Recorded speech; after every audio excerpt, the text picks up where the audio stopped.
Assalamualaikum warahmatullahi wabarakatuh. Bismillah, alhamdulillah, alladzi bi ni'matihi tatimmu shalihat. Bi awliyaihi wa anbiyaihi tatanazzalu rahmat.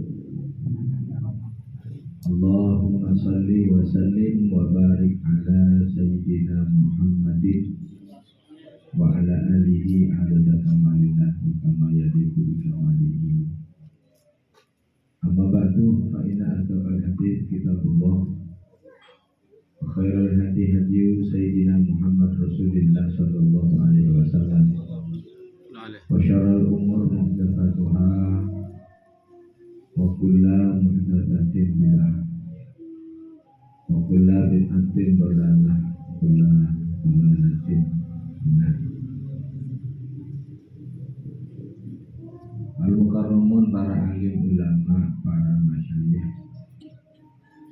para pengesepuh, para guru, para ustadz, mutakharijin, Ma'had Zainul Hasan, ada Ki Bahrul, ada Ustadz Nur Muhammad, ada Ustadz Dr. Abdul Aziz Wahab, segenap para asatidzah yang kami hormati, yang kami banggakan, Sohibul hajah, Sohibul makan wal makanan, Bapak Haji Muhammad Abu Hasim,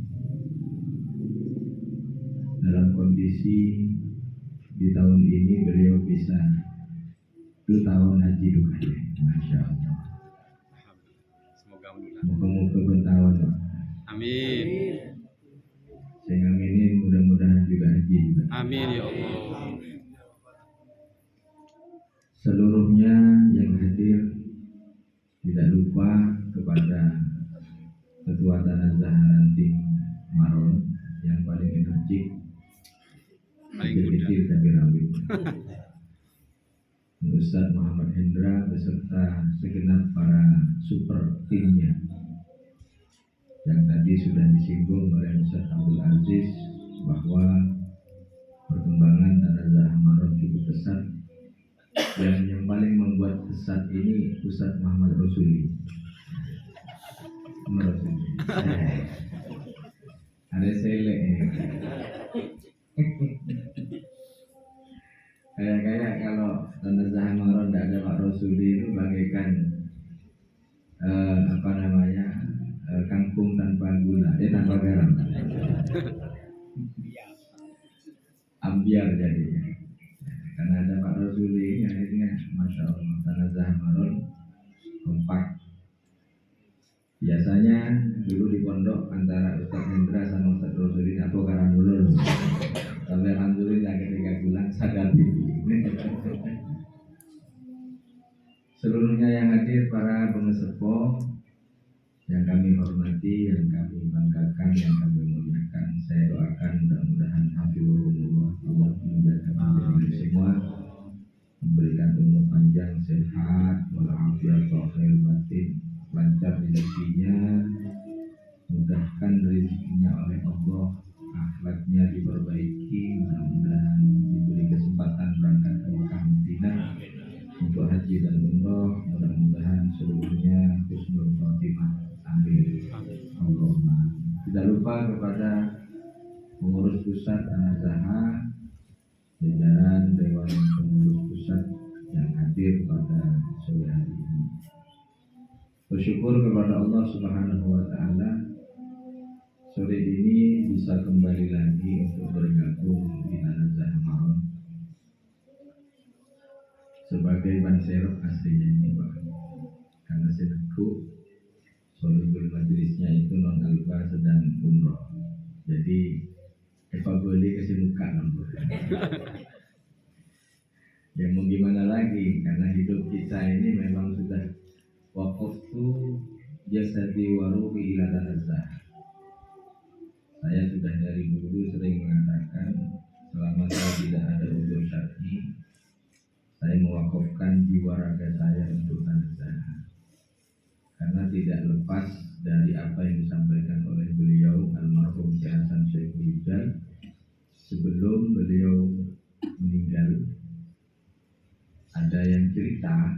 itu kalau tidak salah apa di Kota Anyar apa di Paiton. Jadi Yayasan Saiful Rijal ditanya, kok terakhir sejak koordinat? Karena ada bahasa seperti itu, ada alumni yang memberanikan diri bertanya. Paserah ke Dena Anjunan selesai dari itu. Jawabnya beliau, kutil. Katanya waktu itu cerita. Montana Zahari ya, Cina tanah anak Gontoyo. Di Bremi itu ada tulisan. Jadi beliau itu biasa sudah mewakafkan. Ada tulisan di rumah yang ada di Bremi. Waqaftu hadzal bait bi auladi wa auladu auladi. Jadi tafaulan tabarukan kepada beliau, sifatnya seperti itu, maka waqaftu ruhi wa jasadi ila nazah. Jadi kapanpun nazah memanggil, selama tidak ada udzur syar'i, saya siap untuk hadir. Tidak, saya sering mengatakan di tanah nazah manapun, apalagi di sekitar Probolinggo. Dan alhamdulillah saya menyertai Pak Aziz. Kita ke Jogja sampai ke Jogja. Alhamdulillah Kalimantan saya sudah 3 kali. Ke Jakarta saya tak temu kali. Di Bali pernah juga sampai. Terus ini ntar lagi Situbondo. Cuma yang tidak mampu saya Bondowoso. Bondowoso minta saya hadir untuk rutinan menjaga kok dengan banyak Bani Hasan ini. Bani Hasan ini lengkap, tinggal dimanfaatkan saja bagaimana. Karena memang kegunaan almarhum Hasan Saiful Rijal tanah Zaha berkali Yokroya auladu auladi tanah anak berboy. Jadi saya kepada saudara-saudara sering mengatakan saya aromasa di kumpulan Hasan Saiful Rijal rabiin tanah Zaha. Ya begitu guys. Jadi saya sering bilang sama teman-teman tanah Zaha, kapanpun tanah Zaha minta, walaupun tidak ke rumah. Kalau ke rumah saya takut tidak ada, telepon atau telegram. Maaf tidak menerima WA soalnya saya. Telegram, kalau saya bisa saya hadir. Gak perlu bingung urusan amplop saya. Gak perlu bingung urusan jabisan. Tak usah. Engkau bensin melihat TV, ngakar TV. Tak usah. Kalau urusan tanah Zaha itu saya sudah banyak buktinya, tidak perlu melihat finansial ini dan sebagainya. Dan alhamdulillah Allah apareng berubah, maksudnya berubah. Allah apareng lebih daripada hal-hal yang disiapkan oleh panitia. Alhamdulillah. Ini rahasia tanah Zaha. Saya kasih tahu. Masya Allah, subhanallah, khol juga Allah. Saya tidak bisa nanti aja sudah kalau mau diceritakan. Ini ya syuting boleh tanya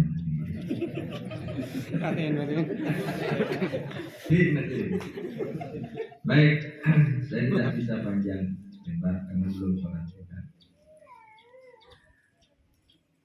Saya ingin membahas satu karena di Maron ini biasanya identik untuk membahas sesuatu dengan diri. Di dalam suratul Fatihah yang sering kita baca setiap hari, bahkan 17 kali, perlu kita itu melihat inti dan rahasia di dalam suratul Fatihah.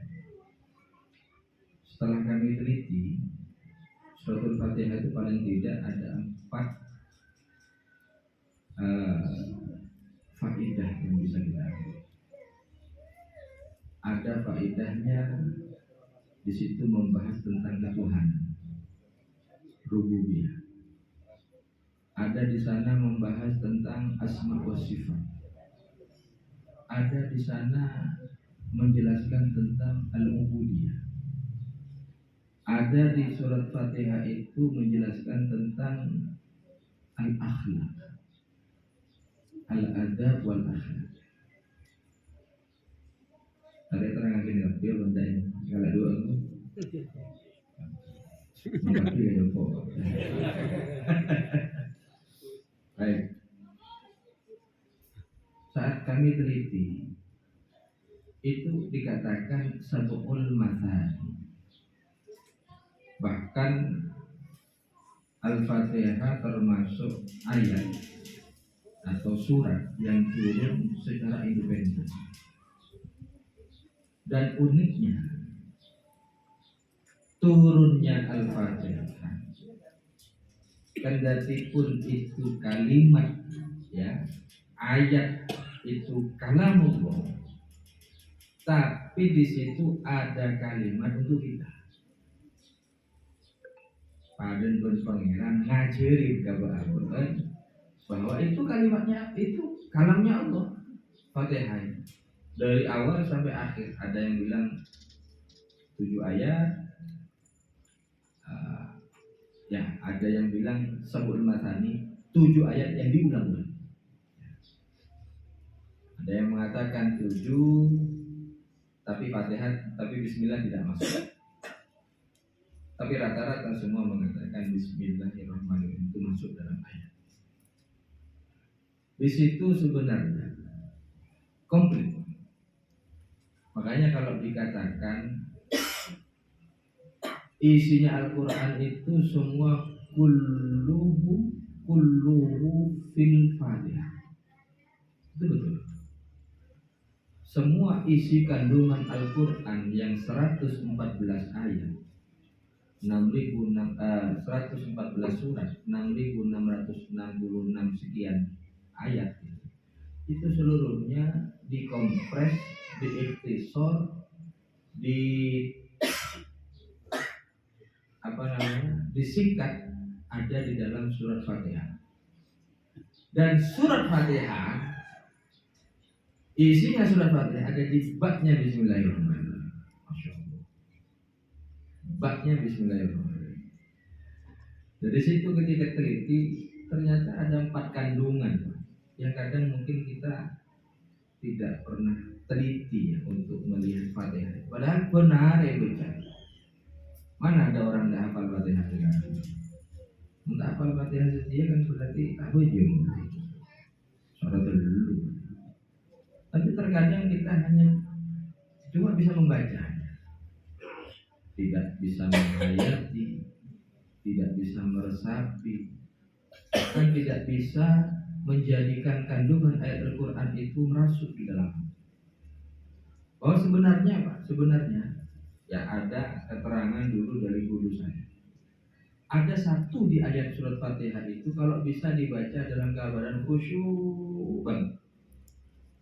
Satu ayat di surat Fatihah itu kalau bisa khusyuk. Khusyuk itu menghilangkan pikiran duniawi, menghilangkan pikiran yang berjalan di dunia ini, tapi ada masa diam sejenak. Satu ayat itu. Jadi kita bahas. Yang pertama berkaitan dengan rububiyah. Dari surat Fatihah itu diawali dengan Bismillahirrahmanirrahim. Hadisnya jelas. Kullu amrin bi badillah yubda'u fihi bi Bismillahirrahmanirrahim wa taqwa. Jelas. Alhamdulillah juga begitu. Ini komplit Pak. Setelah Bismillah masih Alhamdulillah. Karena Bismillah kada, marina Alhamdulillah. Kenyang. Kan itu Alhamdulillah. Gandeng itu, tidak mungkin tidak gandeng. Pasti Bismillah, pasti Alhamdulillah. Kemarin Ramadan kita bahas Alhamdulillah saja. Segala puja-puji, Alhamdulillah. Ini bentuk rasa syukur manusia kepada Allah yang tidak ada kalimat lagi lebih tinggi daripada Alhamdulillah. Sampai yang mau tanya, mau syukur kepada Allah, bagaimana caranya bersyukur? Paling tinggi kalimat syukur itu Alhamdulillah. Paling tingginya kalimat syukur Alhamdulillah. Allah letakkan di situ. Kadang setiap orang saat mengucapkan Alhamdulillah pun tidak sama. Bersyukur Alhamdulillah biasa. Tapi ketika dia tertimpa sebuah masalah, pas masalahnya selesai, mengucap Alhamdulillah. Cara bersyukur kepada Allah melebihi dari Alhamdulillah tidak ada. Itu yang bisa kita ucapkan kepada Allah sebagai bentuk rasa syukur. Alhamdulillah ya. Alhamdulillah. Mohon perlaibannya lamun. Lekanya mau jangan. Mohon lekanya mau jangan. Alhamdulillah. Alhamdulillah.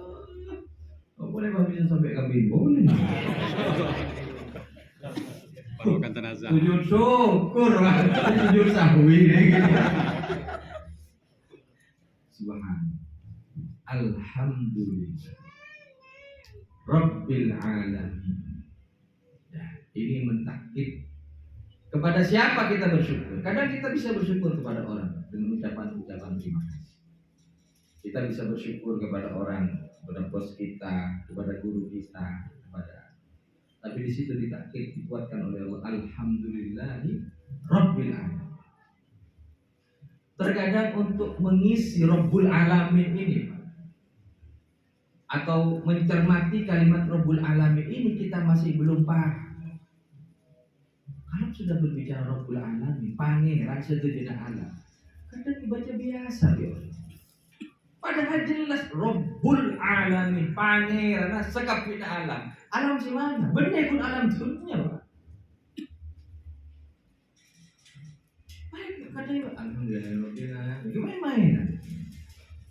Ini padahal itu yang menggetarkan jiwa kita. Ba'abeun ngucap aki syukur ka Gusti Allah sedeti pangeran sedejana alam. Orang kalau sudah berterima kasih kepada orang selesai, Pak. Tapi ke Gusti Allah ben are ba'abeun atau raki terus langkung ngono lebet alhamdulillahi rabbil. Ini dikatakan rububiyah. Bagaimana kita menuhankan Allah betul. Karena kalau sudah Rabbul alamin, selain tak ada lah, kan begitu.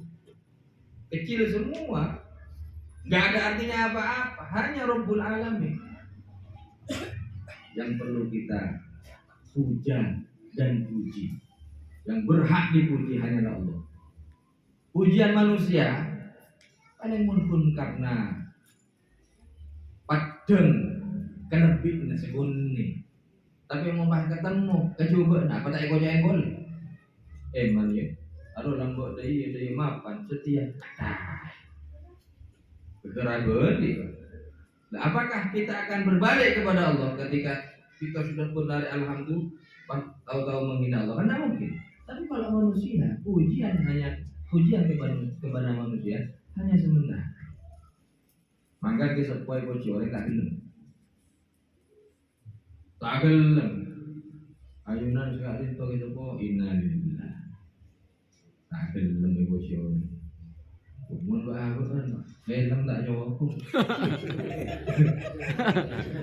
Jangan. bang tiga kayak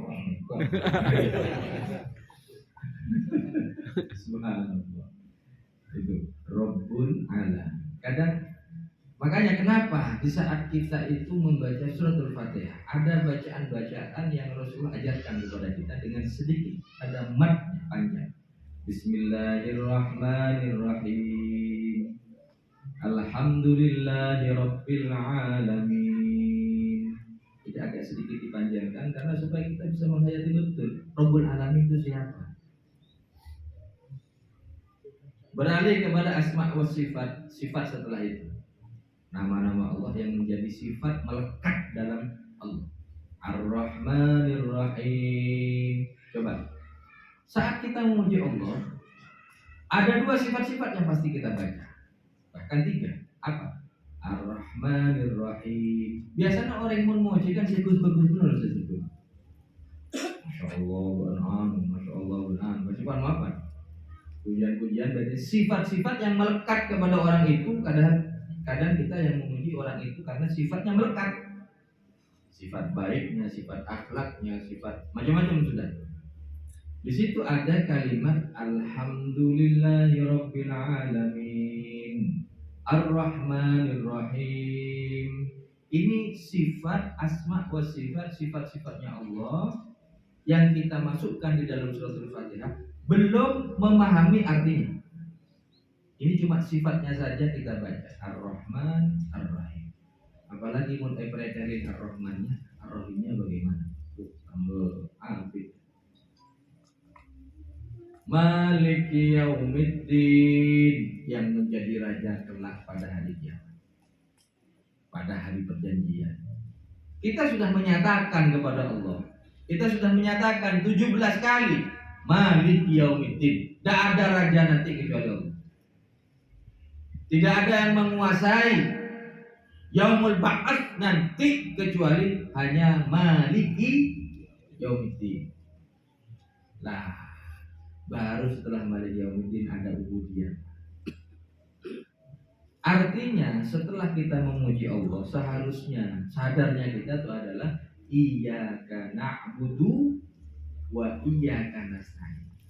Ini saunggunakan firman dari Allah. Kalau Allah yang baca kan pahalanya pun Allah sih nyempul. Iyyaka na'budu kan, tapi Allah mudahkan. Allah berikan na'budu. Kenapa bukan iyyaka a'budu? Ayo. Pada nyempul. A'budu kan saya kan. A'budu nyembah sapa ingsun kan. Nyembadani atau nyembah sapa ingsun kan begitu. Iyyaka a'budu. Kok pakai na'budu? Karena kalau na'budu bisa dibaca oleh siapapun. Kalau a'budu hanya kita saja. Kalau na'budu bisa baca anak-anak ini, bisa baca kadang orang-orang setakut itu bisa gitu. Walaupun mungkin taghayyar fi aklihi, banyak cerita orang taghayyar fi aklihi, tapi hafalan Qur'annya tetap. Karena wa inna lahu lahafidun itu pasti. Makanya teori dalam kehidupan kita apa? Iyyaka na'budu dulu, baru iyyaka nasta'in. Ini teori kehidupan yang sudah pasti Allah ajarkan kepada kita. Hanya kepadamu ya Allah kami menyembah. Hanya kepadamu ya Allah kami meminta tolong. Jadi coba balik Pak. Kadang Pak Abang minta kada atau Gusti Allah suruh nyempur. Kan balik Pak, iya karena butuh. Wa iya karena saya balik. Iya karena saya wa iya karena butuh. Bertal Pak. Tapi iya karena butuh dulu. Kalau orang-orang ahli tasawuf ketika kita sudah iya karena butuh, mau karena sa'in ini malu Pak. Kalau sudah nyembah ke Allah, saya minta hari tahu minta apa, jadi kapi. Kita minta berikan ada gitu kita. Kalau orang-orang ahli tasawuf malu. Ada yang ngaku-ngaku ini kadang saya ini. Bermaksa minta ke Allah. Oh, kalau ini ke bagaimana?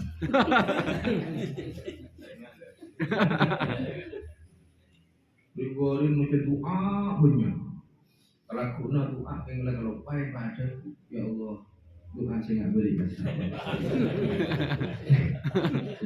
Saya rancang kasih. Pulang kalau pai. Dengan orang banyak orang kau.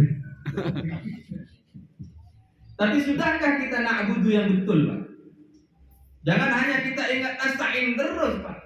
Pak bocah, Pak ini manusia lemah, manusia sebagai kekurangan. Kau minta ke Allah, na'budu dulu. Sebelum nasta'in ada na'budu. Na'budu nah ini pamapan kada. Buru nasta'in sekiranya pantes. Namun ahli tasawuf tidak nasta'in Pak, na'budu melulu Pak. Si nasta'in atau lah. Ini ayat yang kalau bisa dikhusyukkan jawarih kita, wa akalnya kita, ngenbangan kita. Ada 4 di dalam sholat, gerakan sholat itu. Kalau kita tidak bisa khusyuk dari awal sampai akhir, ada 4. Pertama, ketika takbiratul ihram. Masa ketika takbiratul ihram pikirannya kemana-mana? Kadang-kadang takbiratul ihram sekiranya hilang sudah urusan dunia. Maka Habib Umar itu kan kemarin ketika viral di TikTok itu. Kalau bisa setelah wudhu langsung sholat, cek ngobrol kada. Kadang ngobrol ini kadang saya mempueng aneh dalam sholat. Kita kan wudhu nawaitu membersihkan hati, pikiran, mata, telinga, mulut dan seterusnya. Langsung masuk ke sholat. Sekiranya bersih kada pikiran hilang tapi ketika kita habis wudhu pas biasa Pak Haji dan pas ketemu di kaca pas ngobrol kada geger keenak ini kita Pak sholat. Ya itu caranya setan sudah untuk mengarahkannya seperti itu. Takbiratul ihram yang pertama. Yang kedua, kalau tidak bisa semua gerakan kita khusyuk kepada Allah, ayat ini ketika membaca Iyyaka na'budu wa iyyaka nasta'in, hilangkan pikiran semua. Bisa, insya Allah bisa.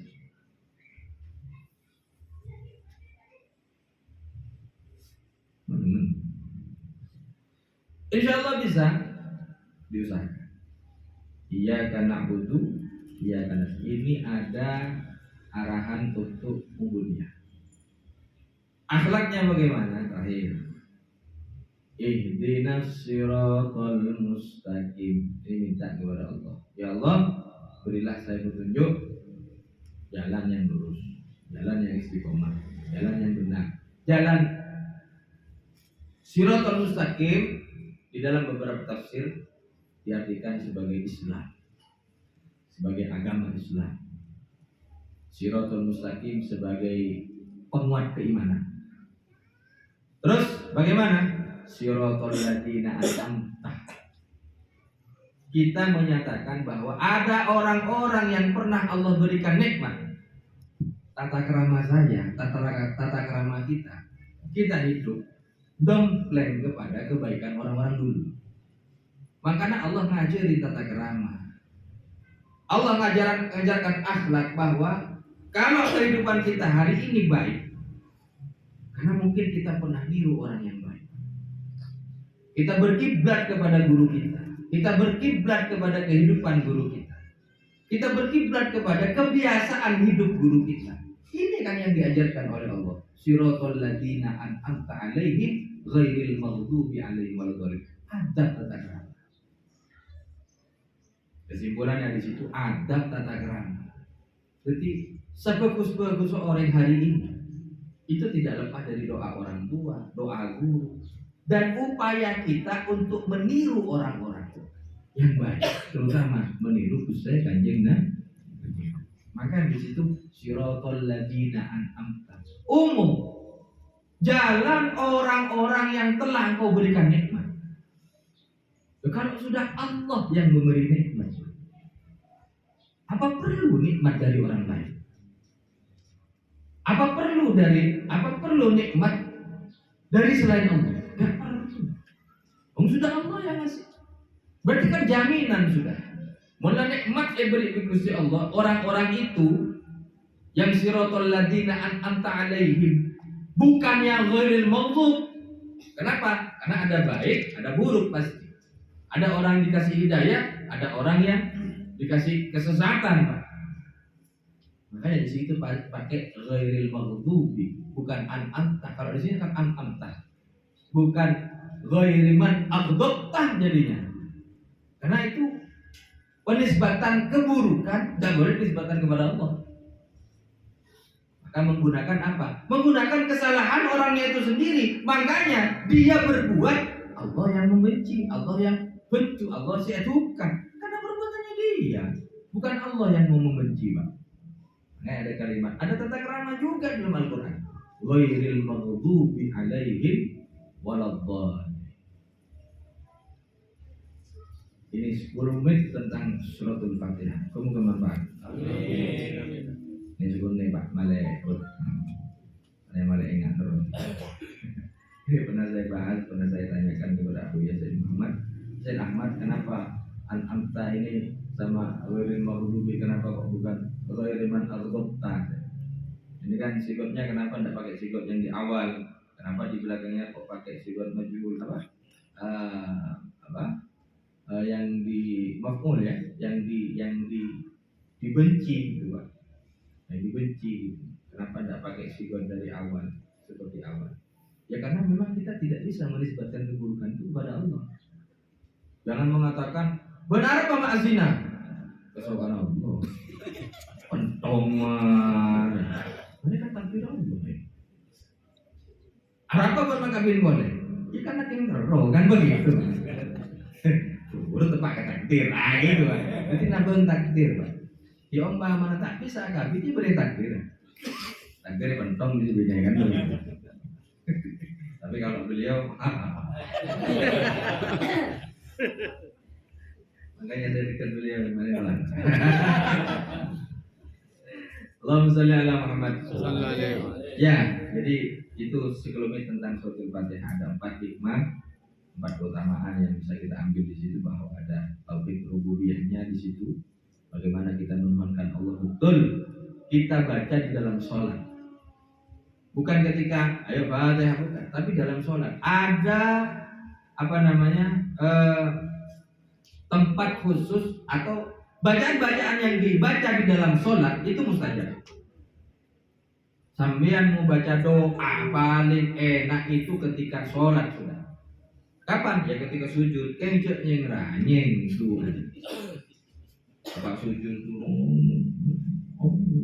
Itu ya. Boleh Pak. Allahumma barik lana fi ma ataitana.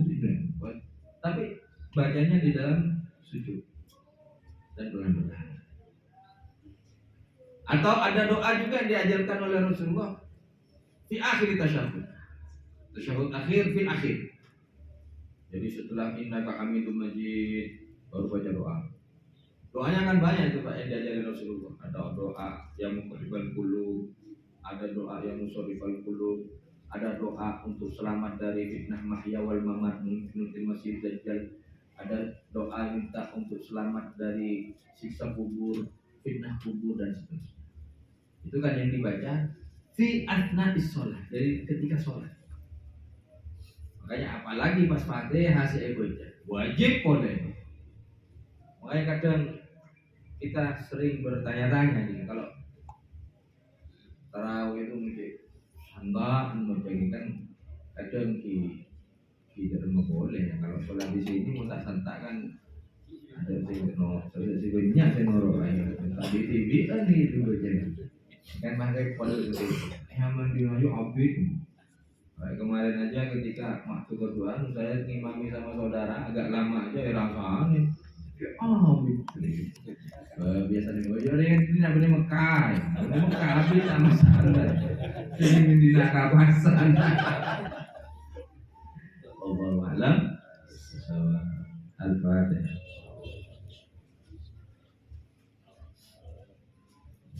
Bismillahirrahmanirrahim. Sallallahu alaihi wasallam. Allahumma ja'alna hadis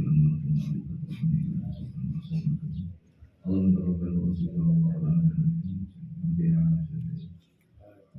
dia dan masih insyaallah.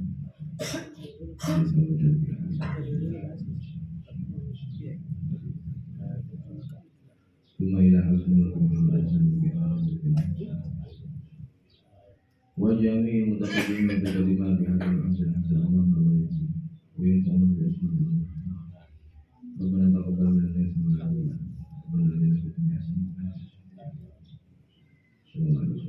Alhamdulillahi rabbil alamin. Ya Rabbana tarafna bi annana wa annana asrafna ala laqad asrafna fatub alaina tawbah. Tawsil li kulli hawba